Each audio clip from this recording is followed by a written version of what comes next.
Hello my dear students, we are reading the chapter Animal Kingdom and today we will continue this chapter. So I think this class and in our next class, after that we will complete this chapter. As you know that the chapter is quite long and there are different types of characteristics of different types of animals you are getting to know from this chapter. So let's start.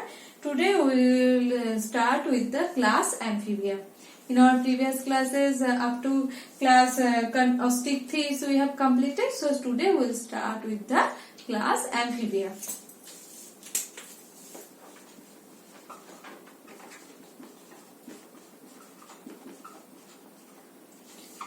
So what does that name suggest? That is amphi means both. Okay, so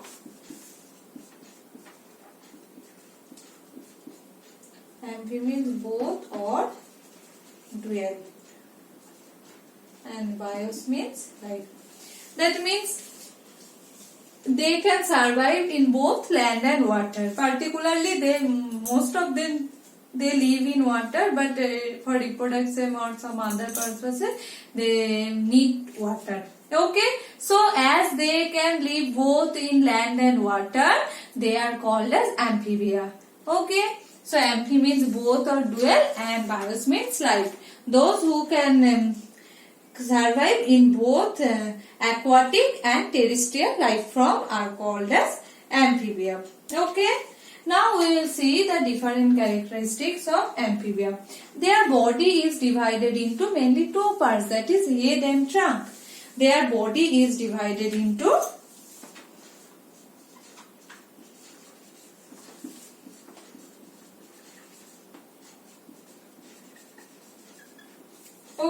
and sometimes tail is also present.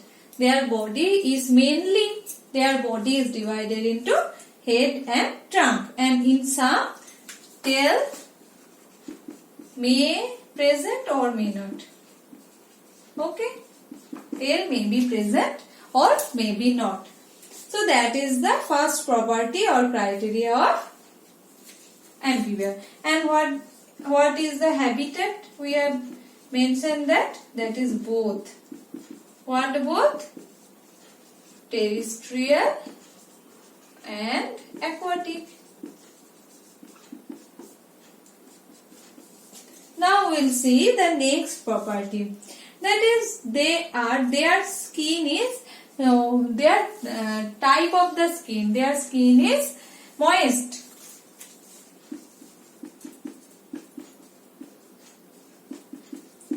And scales are absent, or the skin is without scales. In case of amphibia, scales are absent. That means they are not having scales. And their eyes are having with eyelids. That means they are having a special structure. That means that eyelids they are having. Okay. So what is the next property?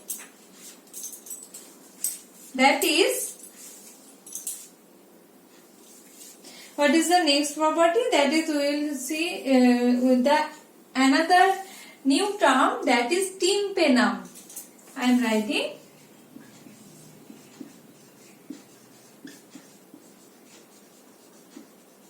Okay. So a special structure, that means their tympanum represents their ear. Okay. So tympanum is present and ear consists of internal and middle part, and that their ear is represents a tympanum is representing a structure which is ear. Okay, and we have heard about the term cloaca. So their alimentary canal is opens into cloaca.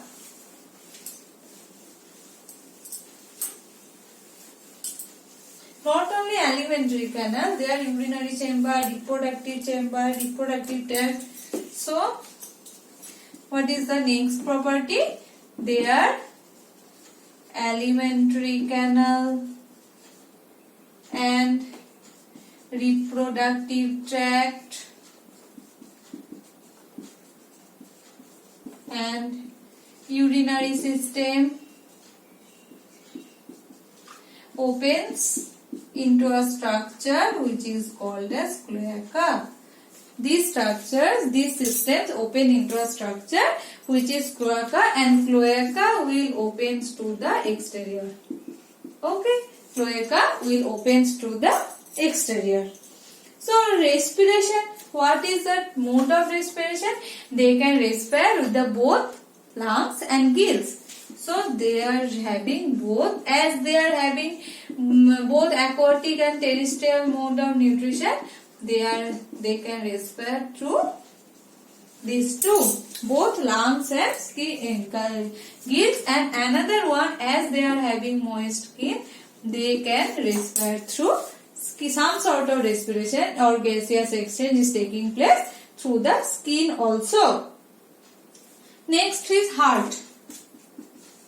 What is the chambers of heart? In case of amphibia and reptiles, in case of fishes, heart is two chambered, but in case of amphibians and reptiles, heart is three chambered heart.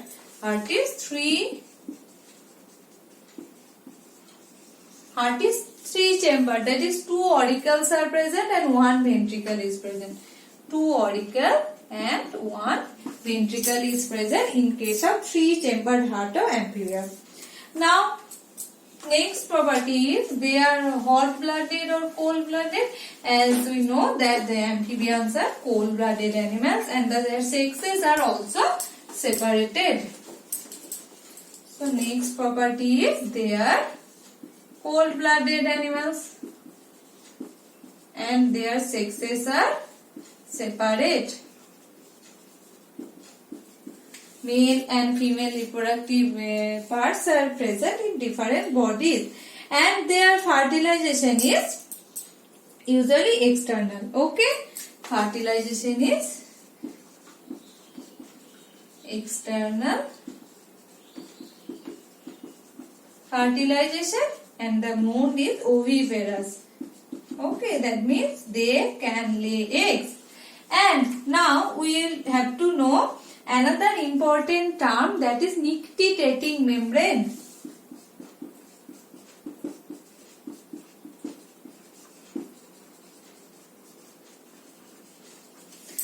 A membrane which is present in their eye, it is called as nictitating membranes, and it makes a waterproof covering of their eyes, because when they need to stay in the water, that membrane will protect their eyes. Okay, so that is a property which is present in case of amphibia. Now you know that there is no marine form in case of amphibians. They may be aquatic, but they may not be there marine. So there is no marine form. And some amphibians, that means you can find they can live in tree, that is tree frog. Hyla is called as tree frog. Okay. And some property like hibernation and estivation can be seen. That means they can withstand the too hot temperature or too cold temperature. So in the hot time or when the temperature is quite hot outside, they can be staying inside the soil or making a burrow like that. Okay, this is called as estivation. And they, in that winter, if they are staying like that, that means they are hiding themselves in some places. That is called as hibernation. Okay. And usually their neck may be present or may not be present, and they are having legs, as you know that they are tetrapods, as we have mentioned earlier, and their digits are without claws. Okay, and in some cases webs may be present. So another one present is digits are clawless. Claws are absent in their digits. Okay. And so in some cases the limbs will not be present. There are some exceptions also in this group. Okay, and what is the type of excretion? Those who are living on the mainly land, they will excrete ammonia. Those who are living in the water, they are no, not like that. Actually, their property is that when they are in larval stage they are excreting ammonia, but when they are adult they mainly they release urea. Okay, their kidneys are formed. So these are the main properties of class Amphibia. So what are the examples? As you know that frog, bufo, salamander, rana, trigrina, and there is a limbless frog. As I mentioned that some limbless amphibia may be found. That is limbless frog is ichthyophysis. Okay, that is ichthyophysis. These examples are written in your book. That is hyla, that is tree frog, ichthyophysis, salamander. Okay, so these are the all about amphibia. Now we will proceed to the next class, that is reptilia.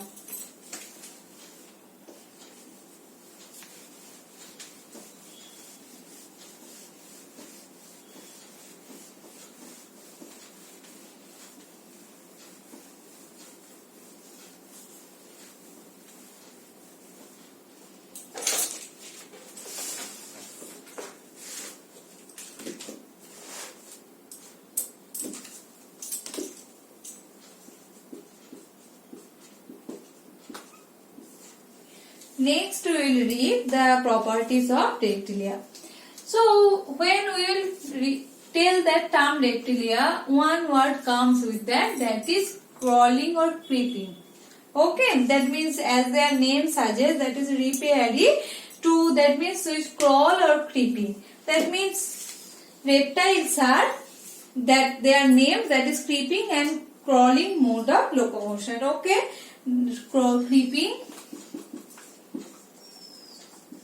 creeping and crawling.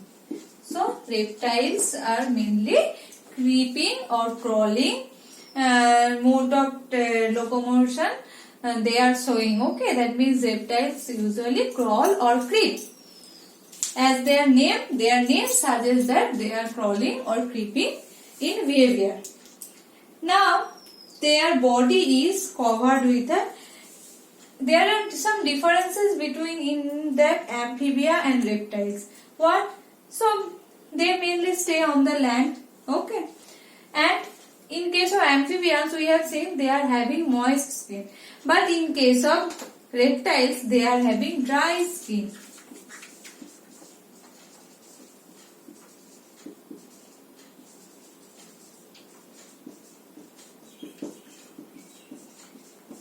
Their skin is mainly dry and cornified type of skin is present in case of reptilia.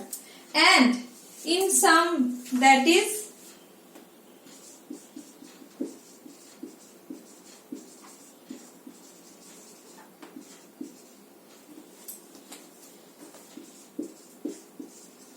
another structure, small scale structure, which is called as epidermal scale or scutes. That is important term. What is scute? That is present. It is alternative name of it is epidermal scale. There are some scale structures which is present on the reptiles are known as scutes. This is a main important property in case of reptiles. Okay, and in case of reptiles they are not having any external ear. Okay, so external ear is absent.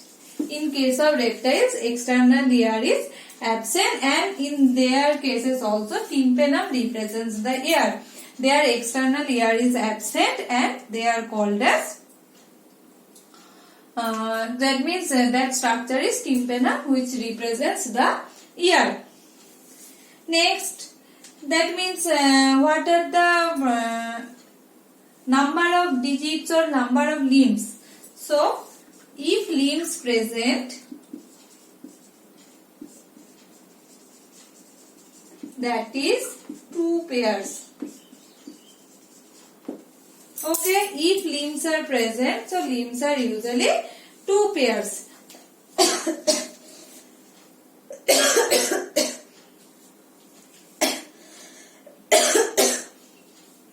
Sorry.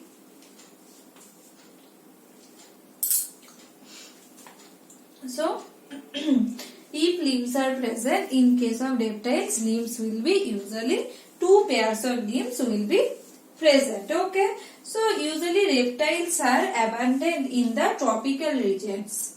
I am repeating, reptiles are usually abundant in case of tropical regions, and few are found in the cold region. Very few are found in the cold region. Mainly they are found in the tropical regions. And as I have mentioned that if limbs are present, that means they bear two pairs of pentadactyl limbs.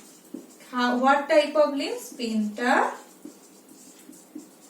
limbs, that means each with 5 digits bearing horny claws.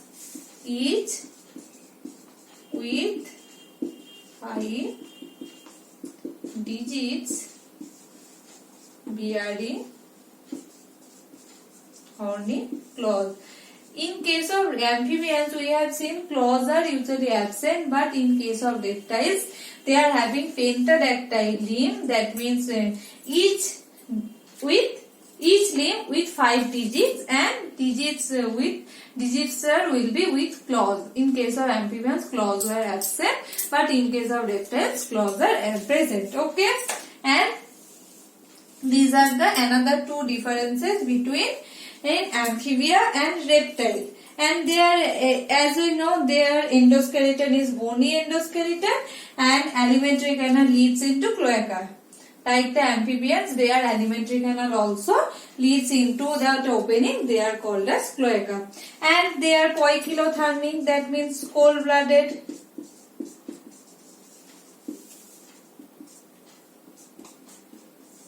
And usually reptiles are having 3-chambered heart, but in case of crocodiles, it is 4-chambered heart. So that is the exception, and you have to remember that part. Usually, so what we will write? Usually 3-chambered heart, but exception is crocodiles, which is having 4-chambered heart. Usually amphibians and reptiles both are having 3-chambered heart, but there is exception, that is in case of crocodiles are having 4-chambered heart.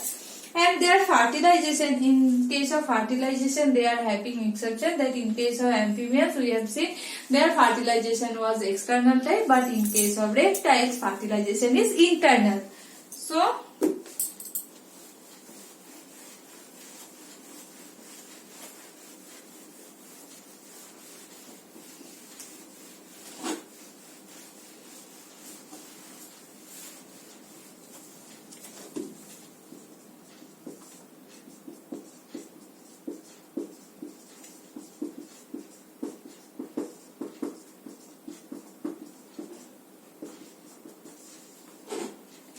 next important property is their fertilization is mainly internal, and they can, in case of snakes and lizard we have seen that they can shed their scales as skin cast. Okay, and they are separating it. This process is called as molting. That means they can shed their skin as their skin cast. In case of lizards and snakes we have seen. Okay, and they are they are mainly oviparous type of, and development is direct. Oviparous and development is direct. Okay. So these are the main properties in case of reptilia, and their excretion part is late. That means they usually, when they are land plants, they release uric acid, and if they are living in that means they are found in water, they excrete in urea. So in case of land forms they are excreting uric acid, but in case of aquatic forms they are excreting urea. So these are the main properties of reptiles. Now you can easily write the difference between amphibia and reptilia. Try to write by your own. So what will be the property? First, their skin type, their body covering, neck is present or absent, respiration. As I have forgot to mention that in case of reptilia, they are using the lungs only. So that is the another different. So excretory material. Okay, so another chamber of heart, fertilization type. So by these points you can differentiate between reptiles and amphibia. And what are the examples? That is turtle, tortoise, snake, crocodile, wall lizard, garden lizard. You have to know the scientific names also. So these are the some examples of class Reptilia, and these are the some properties of class Reptilia, and also we have read the Amphibia. So in our next class we will read about the class Aves and class Mammalia. Okay. So for today that's it, and thank you.